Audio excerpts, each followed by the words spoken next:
Um, so the basic premise of this is you have a young girl who she wants the whole world to know her name. That's important. You're going to hear this a lot. And she wants to be an actress, movie stars, the whole, name and lights, the whole thing. But her father is, for lack of a better word, crippled. Her mother is taking care of the father. She has to help take care of the farm. There's this real tug and pull about dreams and aspirations versus reality and responsibility, and that is at the heart of this picture. And there's a lot, and that's a lot of this movie, is she wants to get the fuck off this farm, and she's trying to find every way she can. And the mother's like, you can't just abandon your father. The man's sick. And we have a farm to run here. We need to make money. So over the course of the movie, she meets a projectionist who's like, you should absolutely be a star. What's wrong with you? There's a casting call for a part of a stage performance of some kind that she tries out for. She has a husband, I believe, who is off to war, and she misses him terribly, which is another element of this movie about, she linked herself to this man, and then he's gone, and what the fuck is she supposed to do as a young woman with needs? So there's a big part of this. At the about midway through the movie, she just starts to fucking lose her shit. She kills the mom, kills the dad. The projectionist comes and, realizes she's every girl I've ever met and goes, well, I don't want to be here anymore. And she kills him too. And then she goes on the audition. She fails at that. And then the young pretty girl neighbor, her sister-in-law comes to the house to console her. And Pearl gives one of the greatest monologues in the history of film. It is up there with Paul Heyman and the Night Before Survivor series. It is fucking phenomenal. I showed that one to Lily, and I was like, if you ever have to do a monologue for an audition, this is the one you do. You showed it Pearl or Heyman? Both.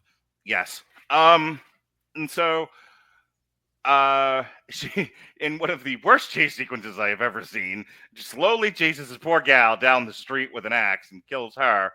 And then the husband comes home. And did we mention the Texas Chainsaw Massacre Tea Party? Because here we go again. Dead bodies at the table, a pig full of maggots, and Pearl with, as the credits roll, the most horrifying forced smile you've ever seen in your life. My recitation of the plot does not do this movie justice. This is one of the best horror movies I've ever seen. It is simple, it is effective, it is grisly, and the best thing about it, just like the best thing about X, is that it's not about the kills. It is about what this movie is about. I'm going to start with you, Alexis, to give me your full on Damn You Hollywood style craft review of Pearl. Go, make me proud. This was the movie that when you said you were going to do a review on the X Trilogy, I was like, this is the movie that made me want to talk about it, because I'm with you. I love this movie. I think that Pearl has a chance to be one of the new horror staples, one of the new icons of the horror movie monsters. In fact, if I may, just want to pull this in. No, wrong button. I want to pull this in real quick.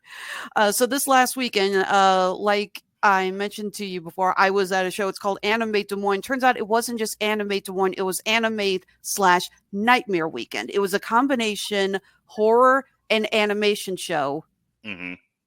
And that was one of the cosplays that came by my booth. That's fantastic. Yeah. Had a very long conversation with this cosplayer, actually, about the awesomeness of the movie, how that final scene is probably going to go down as one of the most iconic moments in horror movie history. The way that she just, that smile. Yeah. Oh my God, that smile. It haunts you. It really does. It is terrifying. I think I said at the time, when people were asking me, because I know that when I got to do my top 10 for Neil and Chris and on our show and everything, I mentioned Pearl a whole bunch. And even offline, you and I talked about how fucking hard Mia Goth's face must have hurt. Because that wasn't one take either. It was like, all right, now we need it from another angle. And by the end of the day, Mia Goth had a Coco Cry headache. Like her fucking face, man. Ty West openly admitted, he said, I'm going to keep filming you as long as you can hold it. Those were real tears. She was in pain. Yeah, sure. But West did not cut it. Apparently, he actually does want to make a fourth movie. Ugh. And I have got my fingers crossed that it is not a sequel to Maxine. I want a sequel to Pearl. I want to see more of what happens now that Howard has come home and he's realized same thing the poor protectionist realized. Oh God, I put my dick in crazy. And just what happens on the farm. All right, Pat, let's do your craft review, and then there's something else I want to do before we move on to Maxine. My biggest fear with Pearl is that in an era of movies like Maleficent and Cruella, they were going to give this backstory where Pearl's not really evil. Pearl was pushed in this direction by circumstances beyond her control, and she's really actually sympathetic in the long run when you look at it. Well, she's really not.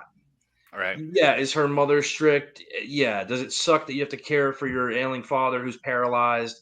And you have to work on the farm to help support your family. Yeah, it's not ideal.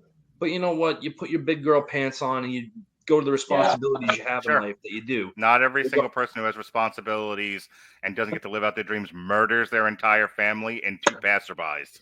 That opening scene with her killing the goose really set it up. It's like, yeah, you feel sorry for her, but she's not 100% a victim. No, and I don't feel sorry for her when you start torturing small animals and abusing your paralyzed father and, doing what she did. And I give them a lot of credit for going that route because I think they knew at that point, at least it was safe because the first one was such a sleeper hit that they could expound on this character more and they could really up the ante with what this character was going to do to really set an extreme of it. Because this is the best character piece of the trilogy. I don't think there's any question. Yeah. It really is centered on one character and their development down depravity. And basically, I want to interject something. I'm going to give you your time, but I'm going to interject something. Pearl is the rare win when someone tries to take an extended flashback and give it its own movie. Yeah, absolutely agree with that statement. But again, my fears were very much put at ease with how they handle the development of this character.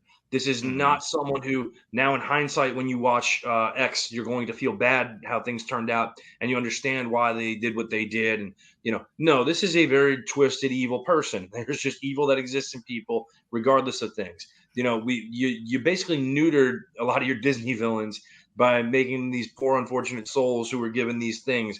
Maleficent being probably the most prime example of it all. Which, let's burn that thing as soon as we can anyway. But yeah. Sometimes evil's just got to be evil for the sake of evil, for the sake of the story, for the sake of the universe. Sometimes you just have to be irreconcilably unsympathetically evil, and that's how it works. And that's what they did here. If the worst of your circumstances is caring for a paralyzed father with a very strict Puritan mother in times of, where that was the norm, that's what everybody really dealt with for the most part. Right. There is no sympathy for you from me on that. You are an evil person torturing small animals, which is basically the first sign of a serial killer to grow up. Everybody starts with torturing animals, whether you're Richard Kuklinski or anybody else, whether you're a mob hitman or someone who mutilates bodies for their own fun. That's generally the first sign. So putting that in there, they're basically hitting you over the head with a hammer saying, this is not a good person in any way. And the just general cycle that goes down where it just goes more extreme as you go down this cylinder as it goes, where it's little acts like torturing the animal or masturbating with a scarecrow who hasn't? You talk about wild scenes. Where did you find a scarecrow in Florida? We'll talk later. I go to weird parties. Anyway, so Mark's thought. No. Yep. Goodbye.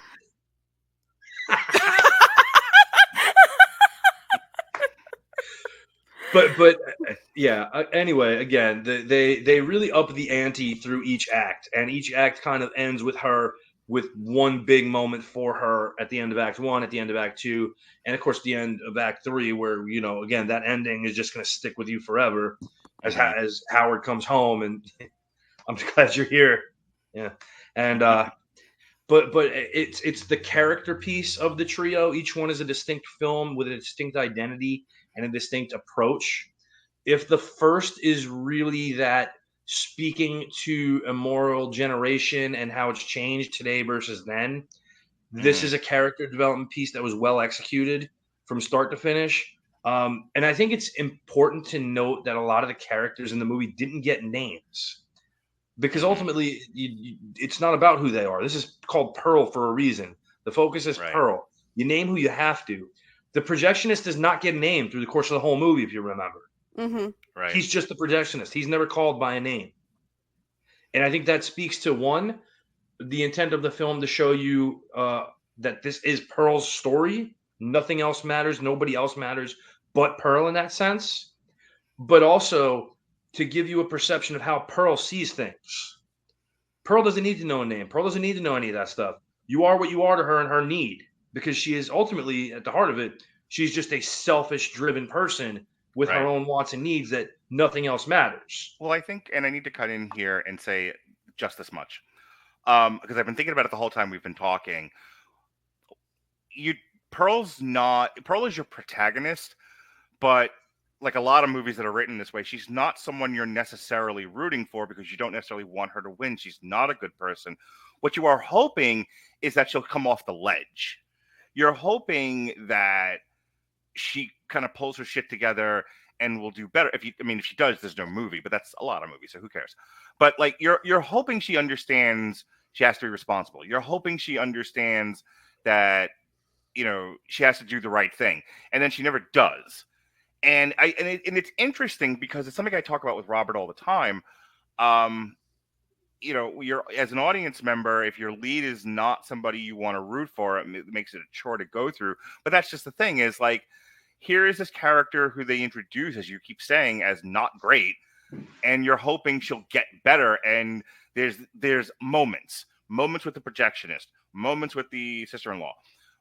And even if you're one of these people who, and this is another great strength of this movie, is that you could absolutely be, as an audience member, somebody who doesn't see the value in taking care of her father and the farm. They're rooting for her to become a star. And so you're hoping she passes the audition and it happens for her. And then that doesn't happen either. So by the time we get to the final kill, you as an audience member are not necessarily cheering for her, but you're bereft of hope for this woman. You're like, God, we've lost her. It's a tragedy, in the strictest sense of the word. And it's also very rare. I don't see a lot of movies that are like this. Anything else you wanted to add, Pat, before I go back around? Okay. I brought this up really quick. I went to my girlfriend, ChatGPT. Jesse and I are dating the same girl. It's fine. All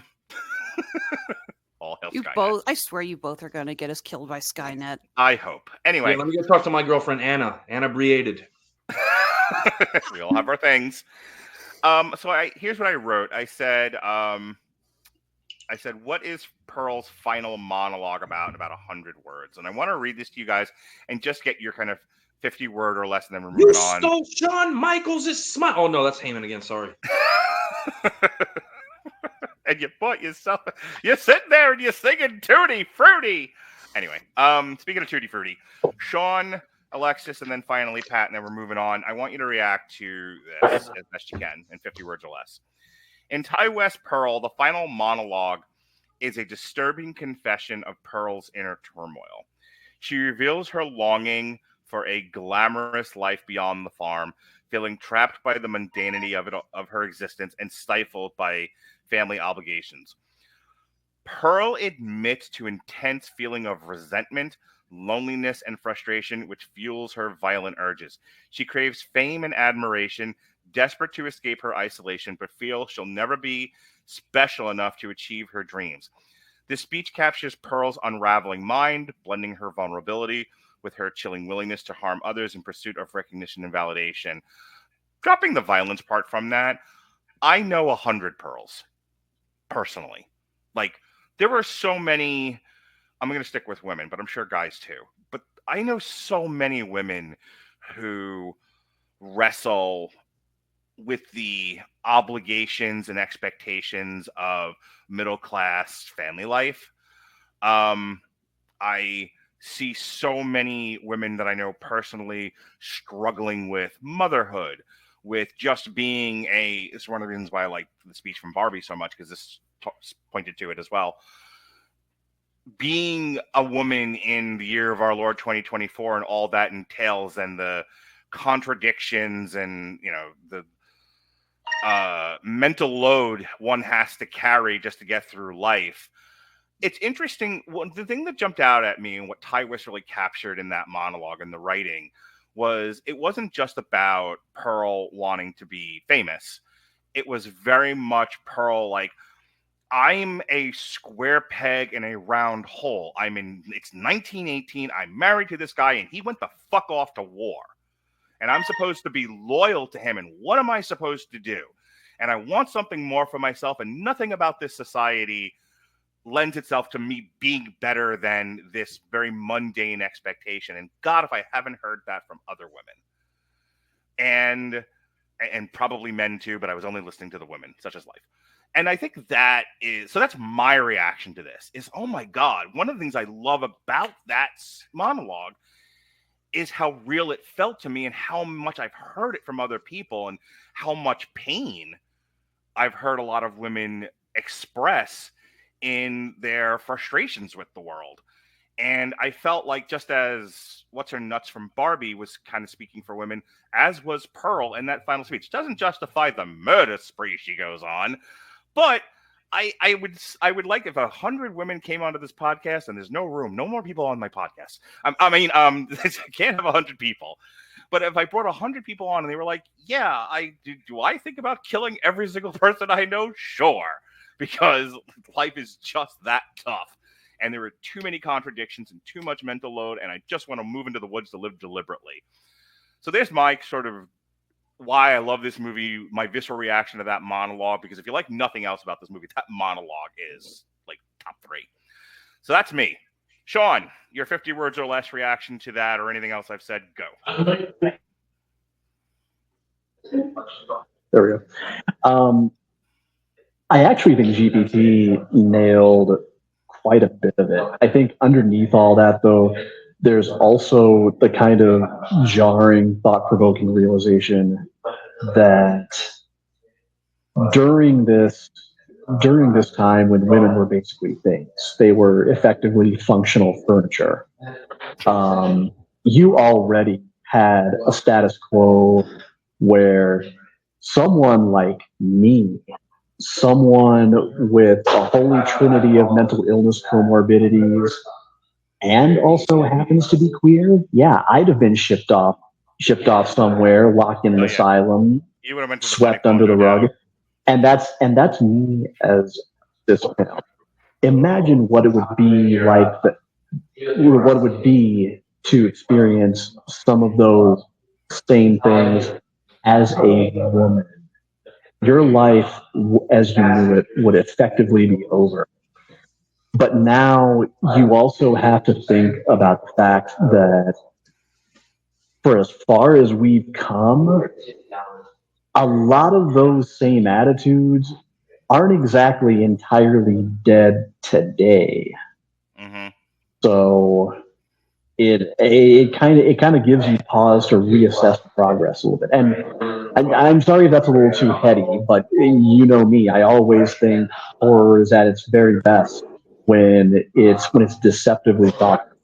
So yeah, no, I'm with you there. I don't think you said too much at all. All right, Alexis, we threw a lot at the table. Grab something and take a bite.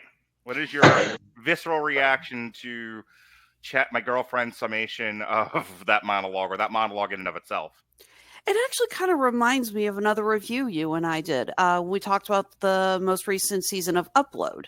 We talked about how in the most recent season, we had people who were essentially going into the virtual afterlife willingly. And we talked about how so many people we know have just had life has just not been kind of, and it's not that, that it's like, oh, they've been screwed over time and time. It's like, no, just they found they are unable to follow their dreams for one reason or another. Right. And the idea that they can just go to this virtual afterlife and live the best life possible, essentially a big start over button. Right. And listening to you selling us out to the future robot apocalypse. I will sell all of you out for $1.50 in chewing gum, but keep going. Reminded me of that. Oh please, I'm in active negotiations on practically a daily fucking basis. Judge me. Keep going, Alexis.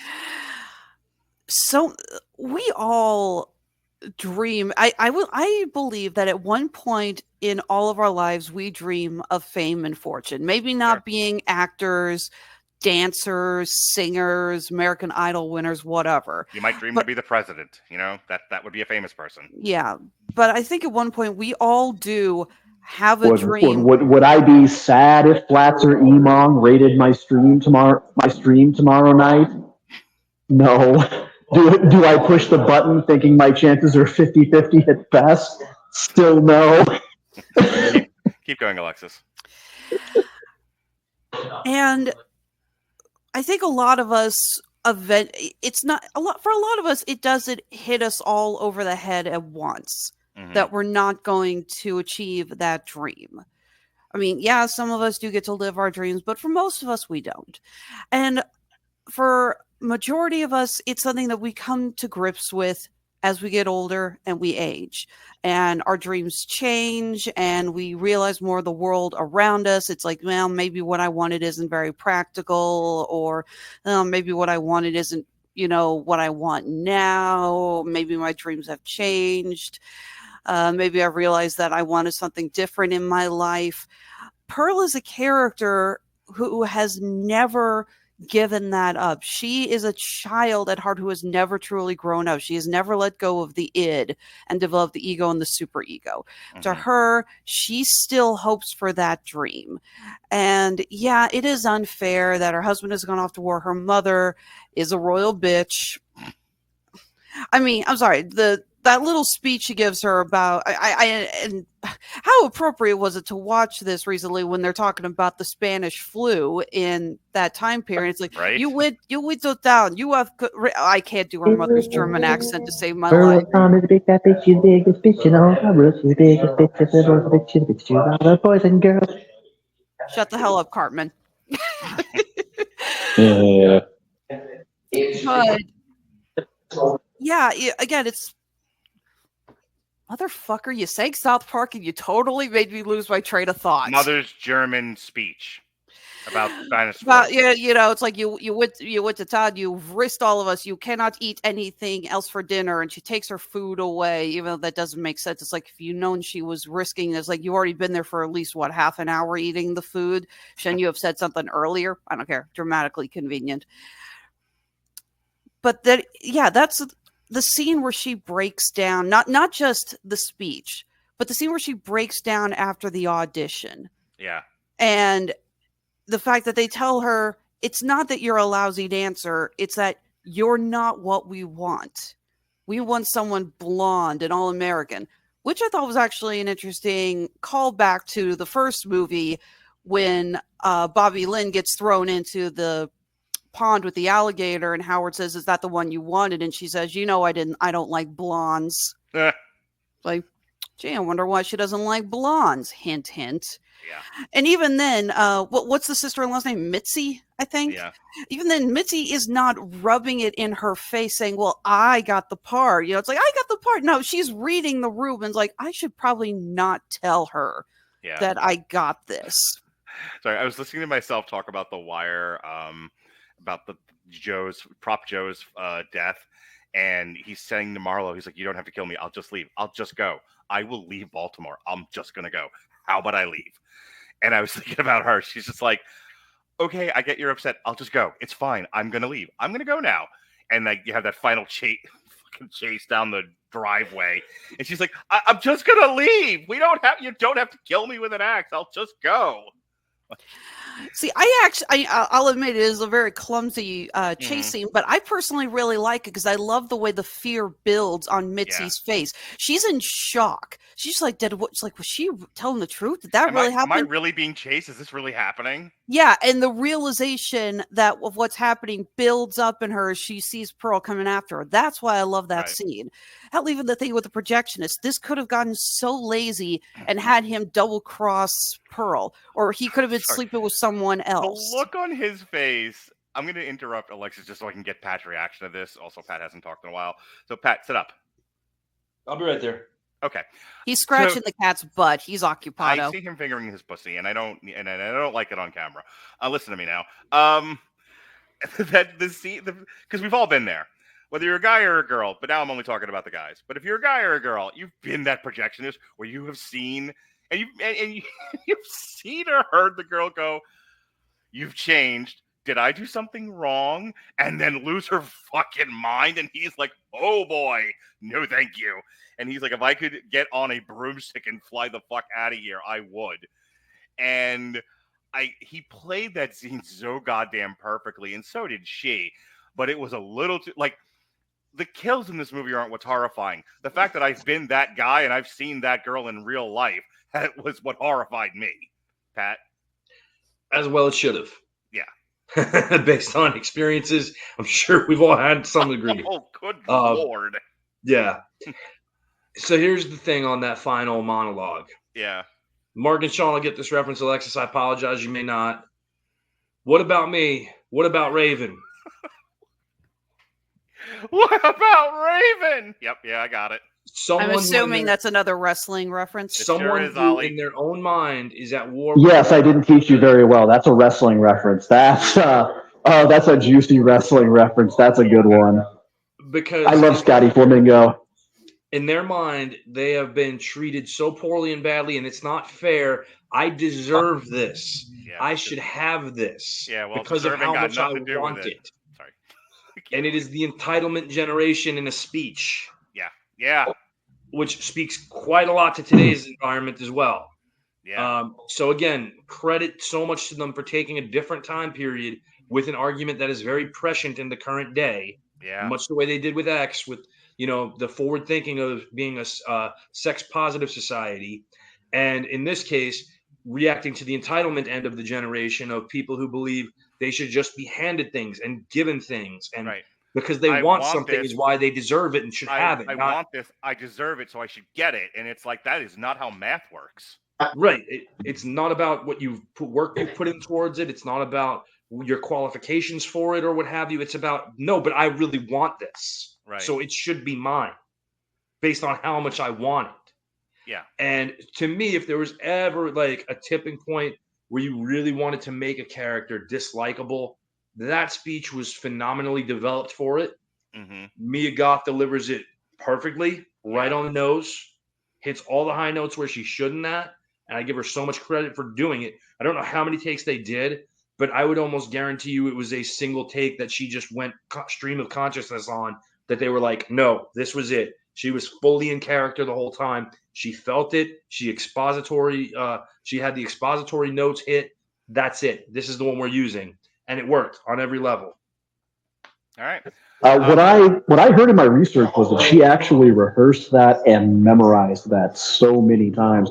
Props, by the way, to the episode of The Kill Count from Dead Meat that covered Pearl. It really is outstanding. They're just beautiful people in the first place. But yeah, she apparently got that memorized so well just so she could just run off the emotions and not have to think about the words at all. I stripped the ball out of your hands, Alexis. So wrap up your point, because I wanted to interject with that bit of it for Pat. But finish up. I was just going to talk about, again, how well they wrote the scene with the projection. Is that they could have been lazy and been like, oh, it turns out he doesn't actually care about Pearl. He just used her as a side piece. No, he likes her. And then he gets there and sees the maggot-infested pig on the doorstep. And it's like big, giant red flags a-waving, ladies and gentlemen. Yeah. So, side note, this was my first introduction to the guy who's going to be playing Superman. I was sold after watching this movie. I was like, okay, this is a good choice. He's good. Right. So, but no, again, I just absolutely love this movie. I really do. I really am hoping that if Ty West does continue with this and he does end up making a 4th film of the franchise, it is not a sequel to Maxine. It's a sequel to Pearl.